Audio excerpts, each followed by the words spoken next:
Salam əziz müəllimlər. Zöhrə müəllimənin hazırladığı çeviriyə aid gəlin belə bir quizə baxaq.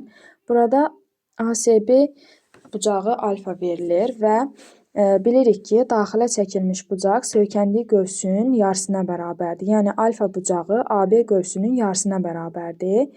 İndi digər çevrədə isə ASB qövsünün 180 dərəcəyə bərabər olduğunu görürük. Birinci sualımızda ADB bucağını verib və bizdən AB qövsünü istəyir. İndi biz AB qövsünü tapmaq üçün nə etməliyik? Burada, yəni alfa bucağı alfa bərabərdir AB qövsünün yarısına.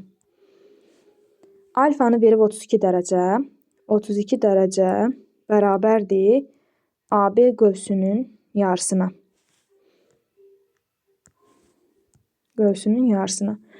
Və AB qövsünü də buradan tapsaq, AB qövsü bərabərdir 32-ni vurarıq 2-yə, eləyər 64 dərəcə. Keçək digər suala. Birinci gəlin izaha baxaq, daha sonra suala keçəyin. Burada da yenə O mərkəzli bir çevrə verilib və burada AOB, burada alfa mərkəzi bucaqdır. ASB qövsü də mərkəzi bucağa bərabərdir. Birinci sualda deyir O mərkəzli çevrə verilib və bizdən alfa bucağını istəyir. Burada alfa bucağı daxilə çəkilmiş bucaqdır. AOB isə mərkəzi bucaqdır. Alfa bilirik ki, AB qövsünün yarısına bərabərdir. Mərkəzi bucaq isə elə AB qövsünə bərabərdir. Bu qaydaya əsaslanaraq, onda biz bilirik ki, AB qövsü